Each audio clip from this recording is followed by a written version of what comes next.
అనుకున్నది ఒకటి జరిగింది మరొకటి. ఇది Bigg Boss season 8 contestant Sonia గురించి. సో అసలు ఆ కథ ఏంటో ఓసారి తెలుసుకుందామా. బిగ్ బాస్ 8 నుంచి సోనియా ఎలిమినేట్ అయిపోయింది. సోషల్ మీడియాలో చాలామంది పండగ చేసుకుంటున్నారు.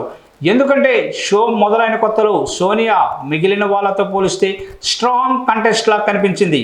లా పాయింట్స్ చెబుతూ అవతల వాళ్ళని ఇరకాటంలో పెట్టింది. ఎప్పుడైతే నిఖిల్ పక్కన చేరిందో అప్పటి నుంచి సోనియా గేమ్ పక్కకు వెళ్ళిపోయింది. యష్మి మిగిలిన వాళ్ళతో ప్రతి దానికి వాదిస్తూ పోయింది తప్పితే టాస్కులు కూడా ఆడాలి అనే సంగతి పూర్తిగా మర్చిపోయింది. అలానే హౌస్లో ఉన్న అమ్మాయిలందరూ చాలా జాగ్రత్తగా గేమ్స్ ఆడుతూ స్ట్రాంగ్ అవుతూ వచ్చారు. ఈమె మాత్రం ఎప్పుడు చూడు పృథ్వీ నిఖిల్తో కలిసి ముచ్చట్లు పెడుతూ కూర్చుంది.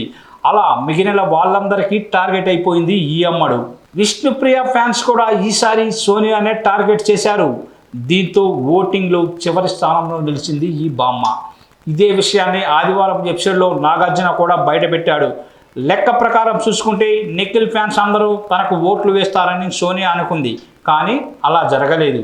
సోనియా ఎలిమినేట్ చేసి బిగ్ బాస్ మంచి పని చేశాడని సోషల్ మీడియాలో కామెంట్స్ అయితే వినిపిస్తున్నాయి.